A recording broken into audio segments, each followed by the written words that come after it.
9 часов почти 10 минут в Москве. Продолжаем утренний разгон на Вестях ФМ. В этой студии по-прежнему Гия Саралидзе и Ольга Подоляна. Мы приветствуем нашего гостя, председателя Московской осетинской общины Валерия Кабулова. Здравствуйте. Здравствуйте, Валерий Владимирович. Это традиционная наша такая программа, которая посвящена национальным отношениям. С нашей точки зрения, да и не только с нашей, сейчас межнациональные отношения в России, проблемы, которые связаны с этим, выходят на первый план, и об этом говорят и социологические опросы. Недавно у нас был гендиректор ВЦИОМ Валерий Федоров, который по опросу, вот как раз, да, там, что является сейчас главным вопросом там, российской идентичности, вот, как раз был назван непонимание, да, и вот разлом, который проходит между жителями там, больших городов российских и средней полосы России, да и не только средней полосы России, и к их отношению к жителям Северного Кавказа. Вообще, когда мы говорим о общинах, диаспорах, как их принято еще называть, допустим, Северного Кавказа, вот наши слушатели, в большинстве своем, я бы даже сказал, ну, если не в большинстве, то, во всяком случае, большое количество людей, они считают, вообще опасаются таких объединений, происходит это от незнания, скорее всего, но они считают, что подобные объединения в основном ориентированы на то, чтобы выручать из каких-то неприятностей своих, значит, собратьев, да, как-то воздействовать на полицию и так далее. Вот давайте, Валерий Владимирович, во-первых, поговорим о том, чем занимается, да, ваша община осетинская, что вы главными целями считаете, ну а потом уже вообще поговорим о том, да, какие взаимоотношения и как это строится. Ну, вообще-то очень жаль, что межличностные отношения отошли на второй план, и на первый план выходят межнациональные отношения. Хотелось бы, чтобы люди относились друг к другу не по признаку его национальной принадлежности, а по его личным качествам. Но, к сожалению, мы имеем то, что мы сегодня имеем. И то, что вы сегодня назвали представителей Северного Кавказа, то есть вот одной такой группой людей, которые относятся соответствующим образом московская общественность, да, вот, это говорит о том, что вот таким образом объединили целую группу народов, совершенно разных по ментальности, по историческому происхождению, по языковой, значит, составляющей и так далее. Ведь на Северном Кавказе огромное количество народов, и они, может быть, только внешностью где-то похожи друг на друга, и, может быть, только... Но это тоже не для посвященных они похожи внешности, наверное. Да. Ну, я, например, могу отличить, значит, большинство из них друг от друга, но москвичи не могут. Они думают, ну, раз он, значит, не такой, как я, раз у него волосы темного цвета, значит, брови пошире немножко, значит, нос с горбинкой и так далее, значит, вот это кавказец, это не такой, как я, он другой. И все мои проблемы связаны именно с ним, вот с этим человеком.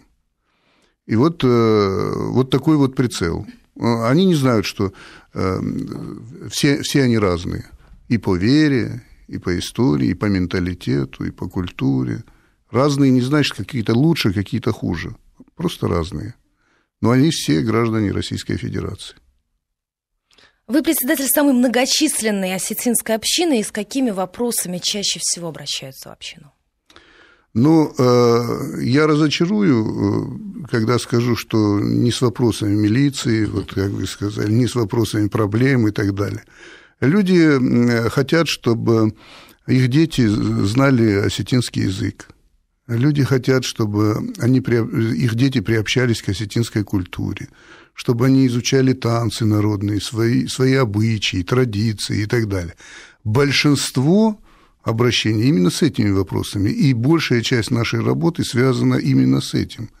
И это не только характерно для кавказцев. Если мы поедем там в какую-то любую другую страну, кроме как Россию, мы увидим, что русские точно так же компактно проживают, общаются друг с другом, создают какие-то объединения, не потому, что они хотят защититься от американского населения, предположим, или от американского правительства, они просто хотят разговаривать друг с другом на своем языке, они хотят кушать борщ, селедку, вот, они хотят слушать свои, значит, песни, ну, то есть речь идет больше о национально-культурной такой составляющей. Конечно. Там это. Но скажите, Валерий Владимирович, а все-таки приходится заниматься вот как раз вопросами межнациональных отношений, когда возникают какие-то острые проблемы, или нет? Или этого вообще нет? Бывает. Бывает, и, как правило, это происходит у нас со студентами первых курсов.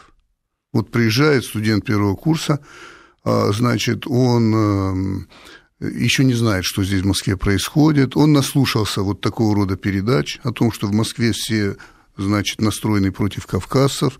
Он знает, что сейчас с ним что-то произойдет здесь, что обязательно его где-то заденут, обязательно его, значит, зацепят, оскорбят, унизят и так далее. Он к этому готов. Он, значит, занимался спортом. Вот, он считает себя крепким парнем и начинает здесь утверждаться. Самоутверждаться. Да, вот таким образом. Но потом постепенно он притирается, и уже на втором курсе такого не возникает. Как правило, стычки бывают между соседями, да, вот не здесь, в Москве, соседями, а соседями там с Кавказа. Точно такие же первокурсники приезжают, значит, с наших соседних республик, да, которые друг другу здесь, в Москве, пытаются что-то доказать. Вот в этих случаях происходят конфликты, мы в эти конфликты вмешиваемся, привлекаем, когда надо, и правоохранительные органы, но чаще всего мы это решаем с национальными общинами или диаспорами, представителей тех народов, с которыми происходит это. То есть вы взаимодействуете, да, допустим, там с ингушской, с чеченской общиной, с дагестанской и так далее? Да, на этом уровне у нас полное понимание. У нас здесь в Москве есть еще Российский конгресс народов Кавказа, сопредседателем которого я являюсь, и национальные общины не только Северного Кавказа, но и всего Кавказа представлены там. И мы, в общем-то, все единомышленники в этом плане, и находим такие механизмы, которые позволяют регулировать эти конфликты. Вот, вы знаете, ваш такой благостный тон и уверенный, видимо, как-то раздражает некоторую часть наших слушателей. Нет интриги, да? Нет интриги. Вот пишет, там у нас СМС-портал работает, я напоминаю, 5533, не забывайте про слово «Вести» в начале вашего сообщения, пишите, задавайте вопросы. Я напомню, что председатель Московской осетинской общины Валерий Кабулов у нас в гостях. Вот пишет, вот Константин из Санкт-Петербурга нам написал. Пишет он: сейчас начнется болтовня, что преступность не имеет национальности. Вообще об остроте вот этого вопроса, да, национального, межнациональных отношений можно судить только по нашему СМС-порталу и по звонкам, и по темам, которые мы обсуждаем. Невероятно агрессивно настроены люди. С одной стороны, их можно понять, очень большой пресс, особенно в больших городах, да, миграционный. Люди, вы сами сегодня сказали, не очень разделяют вообще не то, что народы Северного Кавказа, как вы сказали, они не очень отделяют людей, приехавших с Северного Кавказа и приехавших из других стран. Да, там из Узбекистана. Для них они сливаются в единую такой. Откуда берутся проблемы, более-менее понятно. Каждый раз, когда мы начинаем говорить о том, что делать, вот здесь возникают вопросы, на которые не знаю, я не вижу четких ответов. Вот на ваш взгляд, все-таки, да, в какой плоскости лежит, в каком направлении надо работать для того, чтобы понизить этот градус? Как один умный человек сказал, все от бедности. Вот нужно сделать так, чтобы людям жилось хорошо, и тогда вопросы национальной принадлежности отойдут на второй план. Люди должны жить хорошо, все люди, все граждане России, все гости, которые приезжают в Россию. Они должны чувствовать, что эта страна динамично развивается, что благосостояние людей увеличивается, что у них на первый план выходят вопросы, вот те, которые я обозначил ранее, это вопросы культуры, вопросы досуга, значит, и всякие интересные вещи, а не криминал, не то, как вот, значит, прожить, не то, как не умереть и так далее. Вот мне думается, что люди решение своих проблем видят в том, чтобы в этом кого-то обвинить. Кого обвинить? Того, кто не похож на меня. Вот он не похож на меня, другого цвета волосы, значит, он выглядит по-другому, разговаривает не так, как я. Значит, он виноват. Вот на него нужно обрушить весь свой гнев, и если с ним порешить вопрос, то все будет после этого хорошо. Когда-то у нас, значит, еврейские погромы были, когда-то у нас, значит, еще и другое. Но в советское время, вот когда я был студентом, у нас всего этого не было, в общем-то.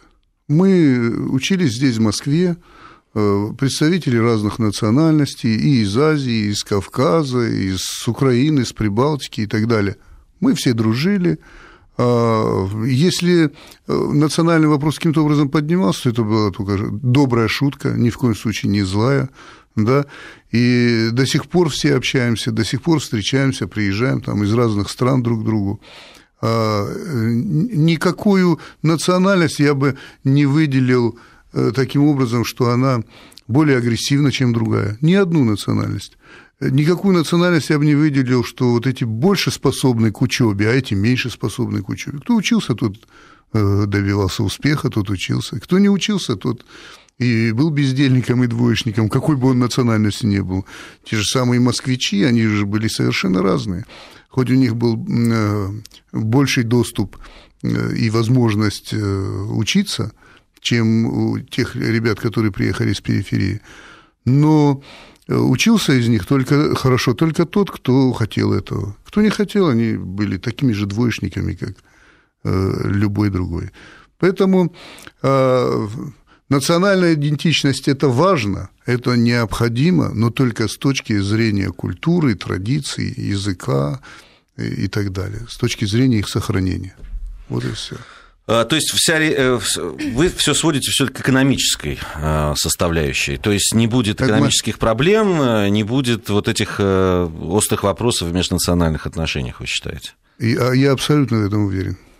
Ну вот по последним данным, уровень безработицы в Северной Осетии растет, да, вот по всей стране была такая статистика проведена, и заметно увеличился, и сейчас число безработных составляет почти 9%. Но я бы не сказал, что уровень безработицы растет. Может быть, работа по выявлению безработных, по регистрации безработных не растет. Статистика сегодня не всегда соответствует жизни. Давайте посмотрим на это с другой точки зрения. Жизнь людей все-таки улучшается. Вот если вы приедете в Осетию, вы увидите, что огромное количество ресторанов в Осетии, иногда места не найдешь в них. И рестораны по цене приближаются к московским. Это о чем говорит? Что у людей есть деньги, они способны тратить их на развлечения, на рестораны и так далее. Значит, они живут хорошо.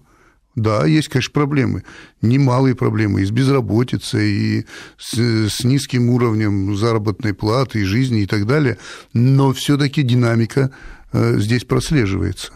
А есть какие-нибудь данные, Валерий Владимирович, вот по внутренней миграции? То есть, да, сколько людей из Северной Осетии приезжает, допустим, в там какие-то другие регионы России, и сколько, может быть, возвращается, кто выезжал? Есть какие-то данные у вас или нет? Да, ну, в голове, может быть, я в цифрах их не держу, но, в общем-то, тенденция, да, тенденция не здорово отличается от нормальной, потому что в Осетии проживает более 100 национальностей. Да, и в советское время такая ситуация была, и сегодня такая. И соотношение этих национальностей практически не изменилось. Вот как было тогда, значит, так и сейчас. Ну, наиболее такие острые моменты всегда возникают, когда речь идет о тех национальностях, где есть вот конфликты, да, или были конфликты. Это с ингушами, значит, с нашими соседями, и с грузинами с юга. Так вот, я вам скажу, что численность ингушей, какая была в советское время, примерно такая же и сейчас. Численность грузин, какая была в советское время, такая же и сейчас.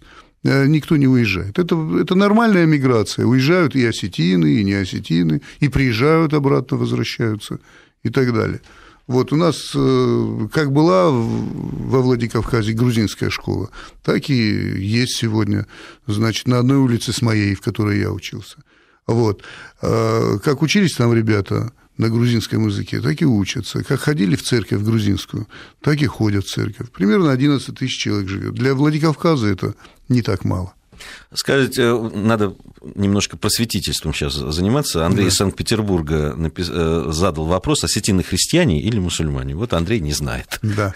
Значит, в большей части осетины христиане. 80% примерно осетин – это христиане. Примерно 20% мусульмане. Христиане православные. Православные христиане, и Русская православная церковь относятся. У нас, кстати, в Москве есть своя церковь на Солянке, на пересечении Солянки и Подколокольного переулка. Храм Рождества Пресвятой Богородицы на Кулишках, это Аланское подворье. Милости просим. Руслан, он из Ингушетии, написал нам на СМС-портал: я считаю, что кавказцы в большинстве случаев виноваты сами в таком отношении, ну, там, русских людей, видимо, считается. Мы приезжаем и обижаем людей, не буду приводить примеры, сам учился в Москве, сам наблюдал, и мне это, как кавказцу, ингушу, было неприятно. Вопрос вообще, вот, Валерий Владимирович, много раз мы говорили о возникновении вот особой неприязни к людям, которые приехали с Кавказа, конечно, основываются на вот этих новых каких-то веяниях последних там лет, на мой взгляд, и на взгляд многих, кто со мной обсуждал эту проблему. Это проблема поведения части молодежи Северного Кавказа, которые приезжают. И действительно, проблема есть, ее никуда не денешь. Здесь вот есть одно сообщение, оно очень показательное. Пусть снимут красные мокасины, да, вот ты имеешь в виду. Это, да, перестанут смотреть на славянских девушек, и пусть не задираются сами, написал нам Юрий из Москвы. Ну, явно Юрий молодой человек. И вот это вот противостояние, оно... Насчет славянских девушек он не прав. Ну, как не смотреть на славянских девушек? Это же красиво. Ну, а почему не смотреть? Да, в общем, нормально. Знаете, и по поводу красных мокасинов, я не понимаю, ну, наверное, все вместе это раздражает. Ну, каждый одевает ту обувь, которую он считает нужным. Которую ему Но это, удобно. Вот, понимаете, это вот это показатель, да, там уже есть некие даже такие... вот поведенческие и даже там в одежде, что-то в прическах даже, то кому-то не нравится именно какие прически носят выходцы Северного Кавказа и так далее. То есть отличительные какие-то вот эти черты. Но вы согласны с тем, что вот эта проблема действительно, она где-то поколенческая? Ну, нет, я все-таки к экономической составляющей отношу все это, и все отсюда идет. И поведение кавказцев здесь, в Москве, отсюда, и поведение москвичей, которые соответствующим образом их встречают. Ведь давайте посмотрим вот на такую ситуацию. Кавказ же не воспитывается в таком духе, в котором он нам здесь, в Москве, представляется. Он приезжает сюда и ведет себя действительно зачастую по-хамски, да? Не обязательно, что он там всех подряд задирает на улице, но даже в его манерах, в походке, во взгляде уже чувствуется агрессия. А почему это так? А если мы поедем на Кавказ и посмотрим, как же там он себя ведет? Он же по-другому совершенно себя ведет. Его же воспитывают совершенно не так.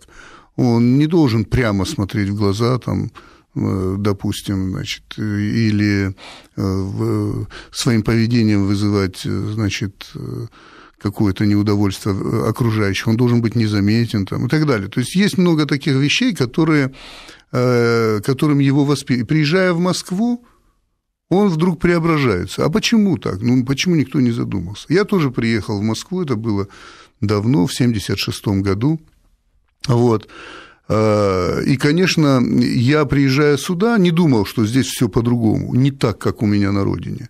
Я не говорю, что здесь хуже или лучше, здесь немножко по-другому просто.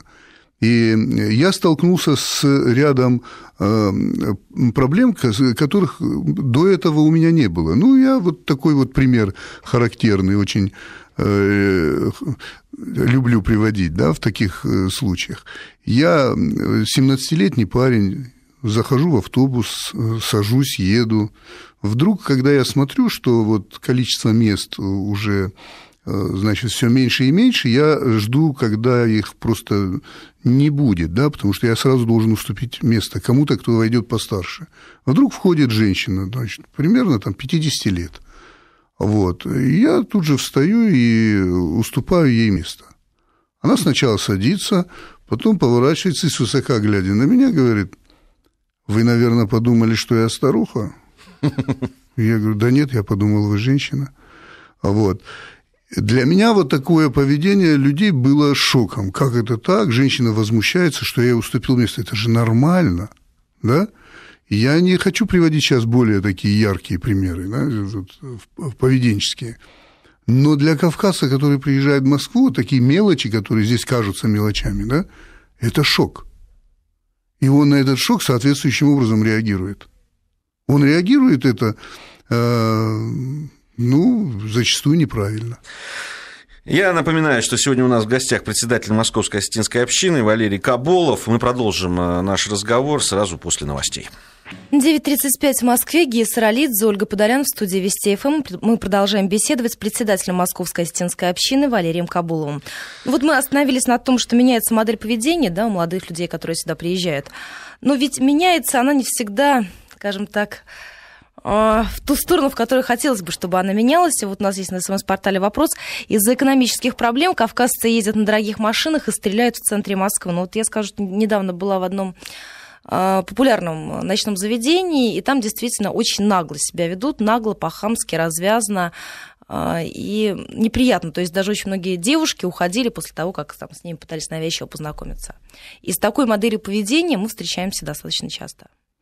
Ну, давайте еще вот на какой проблеме остановимся. Давно пора перестать говорить слово «кавказцы». Давайте как-то по-другому формулировать это дело. Или же мы называем каждого по своей национальности, которой он принадлежит, и тогда мы будем примерно знать картину. Или, значит, говорить так: это гражданин России, это не гражданин России, это с черными волосами, этот с белыми волосами. Но почему именно кавказцы? Я очень часто встречаюсь с агрессией не только кавказцев, но и многих других. Да, с такой же лысой прической, как у меня. Вот.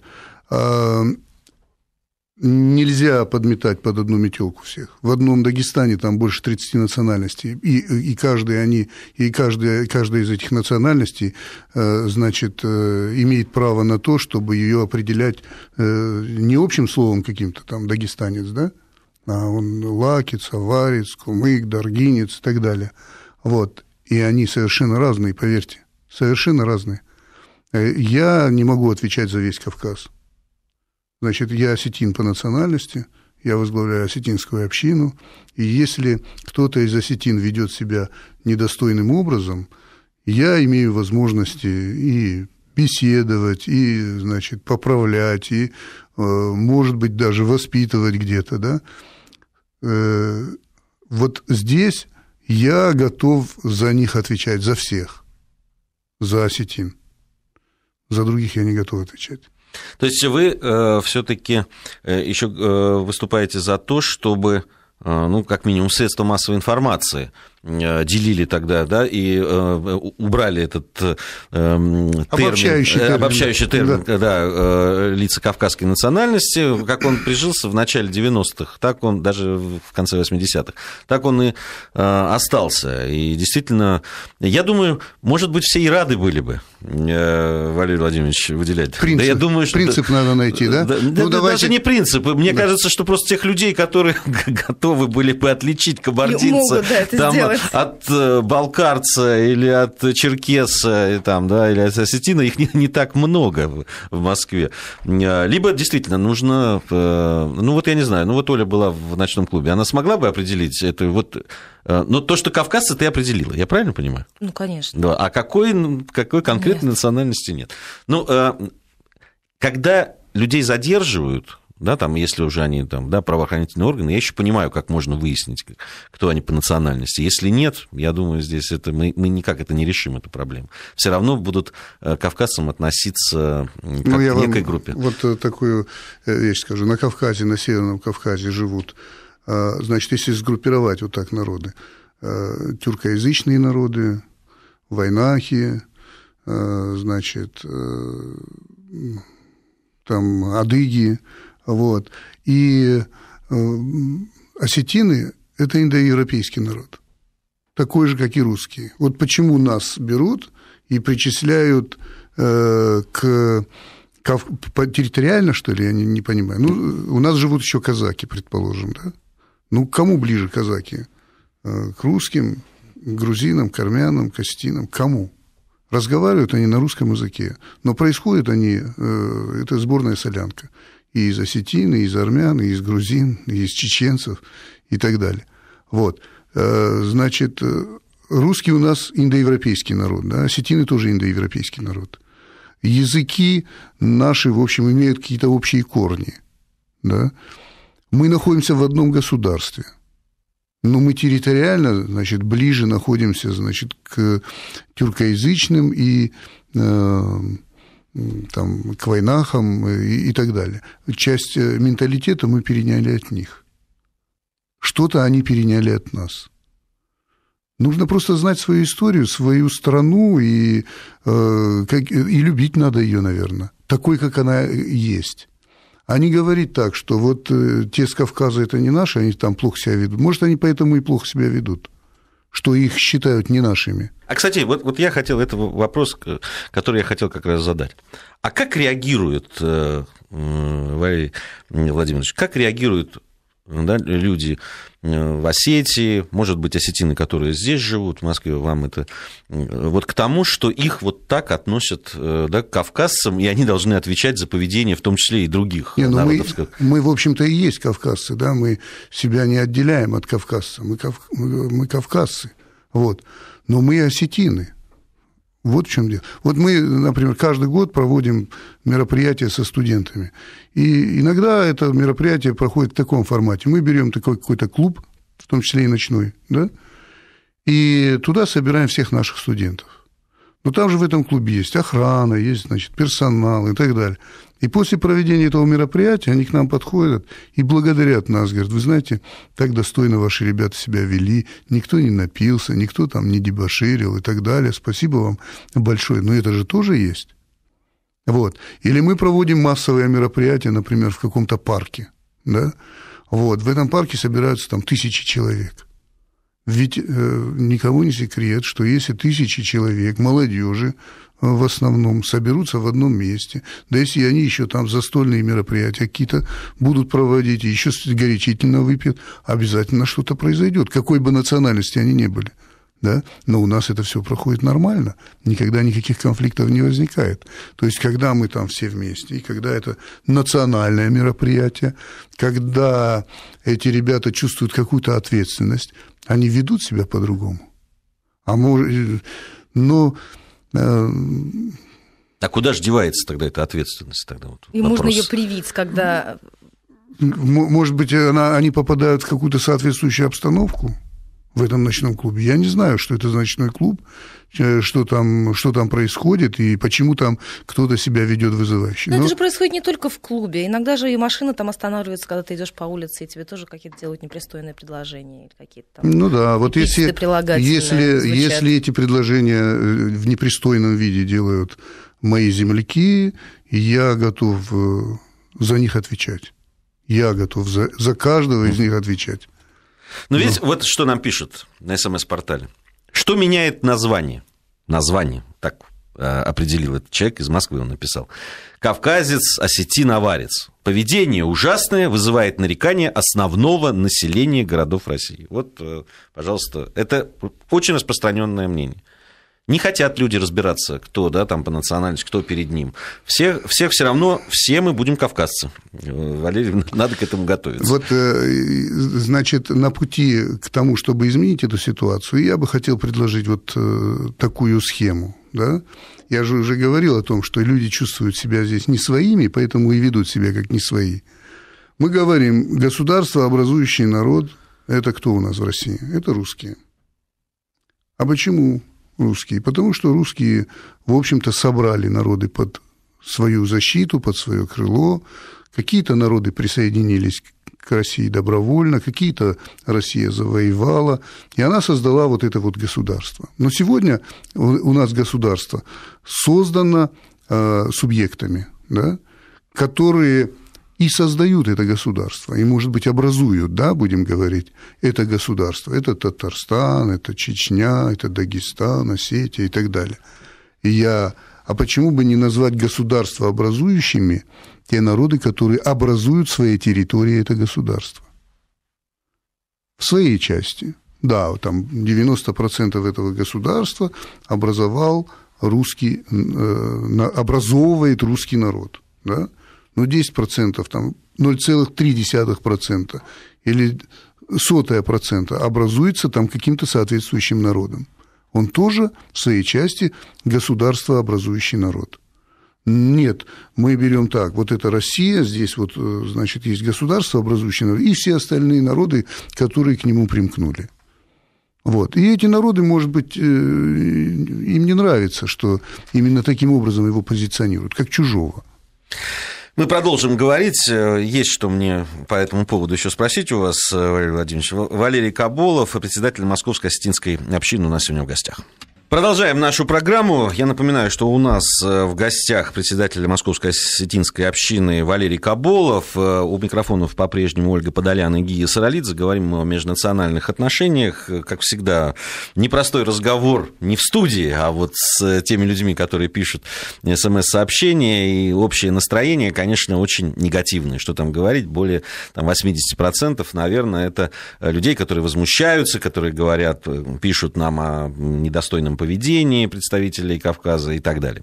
Не согласны они и не готовы делить кавказцев на национальности, не делать скидки на то, что это действительно разные люди с разным менталитетом, разного очень часто вероисповедания и так далее, и так далее. Вот такие показательные сейчас, очень много СМС-сообщений, очень много. Всегда эта тема вызывает, конечно, повышенный интерес. И, я бы сказал, повышенную эмоциональность.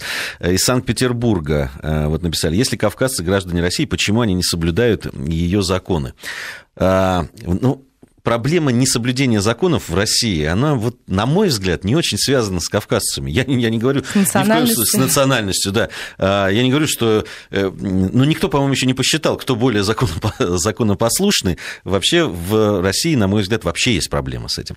Это вот одна такая очень показательная. Почему-то считается... И там по поводу дорог, что вот на дорогах себя ведут и так далее. Вот есть... И вот тут еще Алексей из Москвы, он работает в службе безопасности ночного клуба, написал, что 80% всех конфликтов это с представителями Кавказа. Не знаю, откуда у него такая статистика, наверное, жизненный опыт какой-то. Уверен, что он не совсем честен в данном случае, но есть ощущение, что если сейчас куда-то денутся, да, исчезнут представители Кавказа с улиц больших городов российских, и не только больших, то сразу на дорогах никто не будет драться, никто подрезать, все перестанут хамить. В ночных клубах тише гладь и благодать будет, никто не будет напиваться, бить друг другу только лицо и так далее. Да. Ну вот, правда, у меня иногда складывается отношение, что вот как только эта проблема будет решена, все станет на свои места. Вы знаете, вот все-таки, Валерий, я не могу согласиться с вами, что это только экономическая часть, потому что я слышу подобные разговоры от вполне состоявшихся, экономически успешных людей, даже более того, да, они там мои приятели, друзья, но при этом... Они, забывая, что я тоже в какой-то части своей отношусь к Кавказу, они говорят, что да, это очень большая проблема, и Это образованные люди, очень многие с высшим образованием, но это есть. Я не говорю, что это единственная проблема, это первоисточник. Это первоисточник. Все остальные проблемы, они как снежный ком наваливаются на нее. И я бы вот еще что хотел. Я бы не хотел, чтобы создалось впечатление, что я защищаю тех кавказцев, которые недостойно себя ведут в ночном клубе, в институтах, в библиотеках, на улице и так далее. И я их не защищаю, совершенно нет. Ведь, в общем-то, в своей общине я очень часто занимаюсь подобного рода проблемами. И там, когда я нахожусь среди вот этой молодежи, среди своих ребят, я же ведь совершенно по-другому ставлю вопрос. Я просто не хочу, чтобы у людей создавалось впечатление о том, что негатив этот идет именно от менталитета Кавказа. Нет, это совершенно не так. Ведь менталитет кавказца, он не в том, как он себя здесь проявляется. И вот с этим, наверное, нужно работать нам больше. Но вы вот сейчас хорошую тему затронули о том, что будет, если там кавказцев, значит, вообще не будет, да, и как мы дальше будем с этим жить. Да будет то же самое, что и сейчас. Кавказ заменят там кто-нибудь другой, там, или молдаване, или те же самые внутренние какие-то невоспитанные ребята появятся, которые так себя будут вести. Но есть законопослушные граждане, значит, становятся законопослушными не потому, что они кавказцы или не кавказцы, а потому, как к этому относится тот орган, который отвечает за исполнение гражданами закона. Да? А у нас милиция, большей части своей, не кавказцы, как нам с вами известно. Вот. И в их обязанности входит пресекать подобного рода правонарушения. А почему они не пресекают? Потому что деньги берут. Вот возьмет кавказец, там, допустим, совершит что-то такое, да, он купит этого милиционера и освобожден от ответственности. А кто больше из них виноват? Этот милиционер или кавказец? Вот давайте поставим на чашу весов. Где вина больше? Я считаю, что виноват милиционер. Почему он берет у него взятку, почему освобождает его от ответственности? Наказывай. Призывай к исполнению закона, осуждай и так далее.